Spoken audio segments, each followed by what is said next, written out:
All right, peace. Check it out, man. AZ don't get a pass for this one, dog. You feel me? Let's talk about AZ again. You can call him AZ the Rat officially, man. I don't know when he got shot up and when he gave that statement that my sister's boyfriend did it to me and it was such and such and blase splee whoop de whoop on his deathbed. Let him tell it. You feel me? This was 2007. May of 2007. Angela Solomon says AZ said she cut him. Yeah, this is a good book, man. Shout out to the gang, everybody that be sending me excerpts and content. The excerpts that made it to me, that made that last video about how she slept with AZ shortly after Richard Porter's death, made me buy this book. Yeah, The Hand of Circumstance. Angela Solomon. Go ahead and get you one, man. Mine marked up already.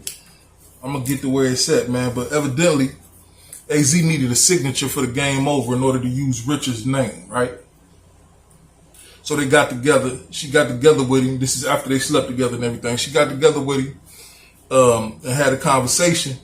She said she had been reaching out to numerous people, AZ included, about giving Richard Porter's daughter a scholarship. That's all she wanted. They profited from Paid in Full. They profited from Richard's likeness and this and that and the other. Blase splee. She was just trying to get a scholarship. She even said she wrote Jay-Z and Beyonce to no avail. You know what I'm saying? So AZ comes over to drop the manuscript off according to the book.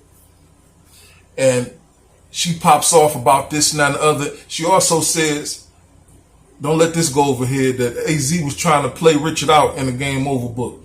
He was trying to downplay his character, make him seem like some type of grimy dude that killed people. She also feel like he was snitching, if you ask me, because she said that it was not a matter of public record that Richard had shot or killed anybody. He was never arrested and convicted for any of that. And if he did do that, she didn't know. So for him to be putting out that type of information was kind of crazy. You feel me? But she didn't give him the signature. She didn't sign nothing because she didn't like the way the book looked. And when Rashana, which is Richard's daughter, asked AZ why he ain't look out, he said he could feel the spirit of Richard in the room or something, like Richard was staring down on him. He says Dame fucked him over and he only made $50,000 from a movie that grossed $3.1 million. Who fault is that? He talking about he didn't know what he was signing. Who fault is that, Mr. Illiterate? I told you dog was illiterate most of his life. You feel me? Straight up. How you don't know what you signing? How you don't know what you doing, nigga? He didn't write his own book. You feel me? So you got to think, if he didn't write his own book, all he could do is articulate it while somebody else wrote it. You know what I'm saying? Shout out to Michelle Cavallo. Then he probably didn't know what he was signing. He probably was just like, I'm going to make a movie? They're going to do it? All right. His sister too. No, Richard's sister too, because she said something similar in the book. They didn't know what they were signing and they got fucked over by Dame. I don't feel sorry for Dame no more. I used to feel sorry for Dame and his financial situation and the relationship strain and him and Jay. I don't, because it seems like he done fucked over a lot of people. He in this book too. She done had dealings with him. But we ain't talking about that. We talking about this. So she don't sign the papers. That doesn't end well, I guess.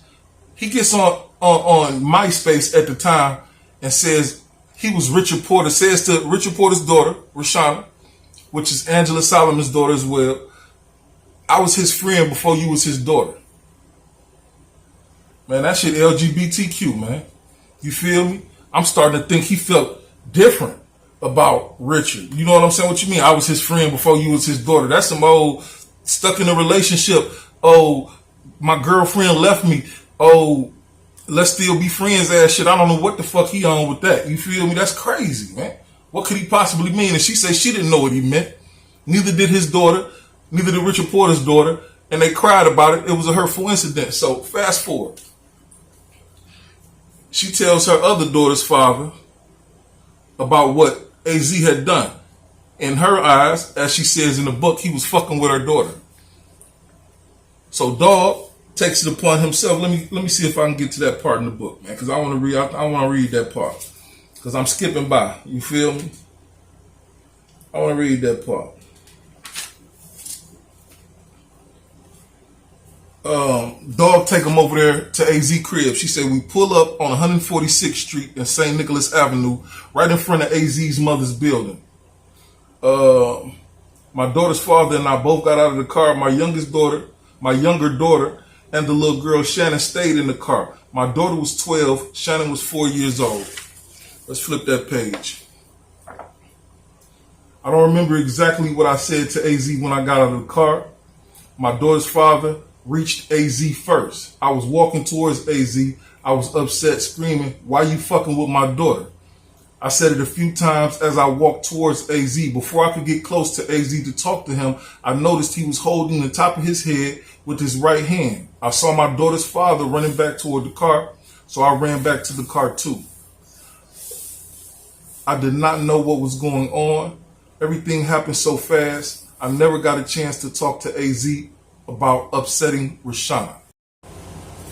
Nah, clearly her baby daddy assaulted AZ. You dig what I'm saying? Why he would be a sucker and go to the police and say she did it is super suspect. You dig what I'm talking about? But she said as soon as she got to the crib, Pat Porter called her and cussed her out about AZ and this and that and other. She told her I didn't cut him. I don't know what he talking about. You feel me? And she also let on in this book that Richard didn't respect the fact that Pat used to stay up on the hill at AZ people crib and shit, and he didn't like the control that Richard Porter had over her. Not that Richard Porter, my bad. Richard Porter didn't like the control that AZ and his family and their influence on Pat. And you can see that because AZ told the daughter, I was his friend before, I was Richard Porter's friend before he had a daughter or some shit like that. And then Pat goes on to tell her before he had a daughter, he had a mother. Like, bitch, you not his mama. First and foremost, like, what you mean before he had a daughter, he had a mother? And then, like she said in the book, I thought his mother was responsible for him and Rich was responsible for his daughter. Facts. So what did Pat even mean by that? That's some weird shit to even say, but that lets you know that they were circulating in the same mental space. You feel me? The influence that they had on her is what I was getting to with that. But let's fast forward to this. Bang, bang, bang. It was 5 o'clock the next morning when 2 police officers came banging on my door. They were dressed in regular clothes. Only myself and my younger daughter was at home. I opened the door. They basically bust in. I picked my phone up and called the police on them. My young daughter woke up and started crying. The police from my community downtown came to my apartment. They were regular uniformed policemen and were unable to do anything. The regular dressed police explained who they were and where they were, and that they were from the 30th precinct, and said some other stuff to them. I don't remember what they said, but I do remember the police in uniform could do nothing to help me. Now, here's the kicker. The undercover cops, the ones in regular uniform from the 30th precinct, she said they asked me if I cut AZ. I told them I did not cut AZ. They said, well, why would he say you cut him if you didn't cut him? Why would he say you cut him if you didn't cut him? Man, that nigga's a soft sucker, sweet tart ass nigga for that, dog. Flat out. Flat out, I don't care how you slice it. Oh, you Detroit nigga, you hating. Yeah, I don't like that nigga, and I ain't got to. I told Poe the same thing. That's your man. I ain't got to play nice with him. You feel me? Yeah, Poe told me to lay off dog once upon a time, and I told him I just ain't got to play nice with him. You feel me? It ain't necessarily that I don't like him, but I don't at this point. You feel me? And I ain't got to play nice with him, homie. You feel me? So, long story short, she wound up getting locked up for this, man. Let me see if I can find that. She had to leave her daughter with company or whatnot. The police took her. She said she went to Rikers Island. The DA, let me get to this. She said the DA spoke to the judge. Afterward, the judge made his decision. His decision was to hold me and set bail. I never got a chance to talk, but I was able to plead not guilty.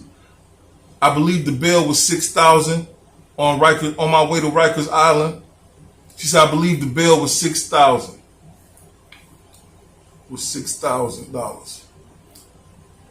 I did not have $6,000. I had to go to Rikers Island. On the way to Rikers Island, there were some people on the bus. A young man noticed my t-shirt and said he was from Harlem. He said he heard of Rich Porter. I can't remember the young man's name, but I do know his last name was Frost or whatnot. So she went to jail in the whole nine, you feel me? Now, I don't want to hear he ain't no snitch because he didn't go to court. I don't want to hear that. Don't put that in the comments or I'm erasing your comment flat out. And I don't even do that. Not much, at least. But if you put that in the comments, nobody will ever see it. As soon as it come through the YouTube studio, I'm getting ready. Cut it out, nigga. Because they didn't need him no more at that point. Just like they didn't need him when he told them who did that, who shot them people up in that house. They didn't need him no more. They had the statement. A dying declaration. You feel me? That's what he called it. He was on his deathbed. He made a dying declaration. So they could get the people that did that to them other people because they didn't have no reason to do that to me. Well, why did you do that to her? Knowing goddamn well her baby daddy sliced you across your head for having a big ass mouth. That's how you know Azie was soft in real life, man, because wasn't nobody afraid of him. Nigga pulled right up to his mama house, dog. You feel me? 146th Street, St. Nick's Ave, whatever. Nigga pulled right up to his mama's joint and cut that nigga. Man, wasn't nobody studying Azie. He ain't never had that rep. You dig what I'm talking about? Straight up and down, man. Straight up and down. And this I know from people that have been close to dog. He contracted people to do that type of work. I guess he couldn't contract nobody for this, so he contacted the police. You see what I did there? He had to contract Gangsta Lou and Poe to do gangster shit, but he couldn't contract, so he contacted the next best thing in his book, and that's the police. You feel me? That's what he did, man. So I ain't gonna even go no further into that, man. This is a great book. Go grab this book, man. I think I got it off Amazon for $15-20. You can do the same. There's a lot of information in here. She spoke about Poe. She spoke about how she met Rich and how everything went, how it went. More about Azie. But I just wanted to get that out in the open, though, dog. How he snitching in 2007? But he ain't a snitch. He had a problem with the way Paid in Full portrayed him because it made it seem like he was snitching. When he snitched. You know what I'm saying? Then he did it again in 2007. I don't understand, man. Somebody let me know where the dude coming from. You feel me? Because I don't understand it. But anyway, jump in the comment box and let me know how you feel about the situation. Peace to the 5% nation of gods and earths. Until we meet again. Yeah, I'll be back.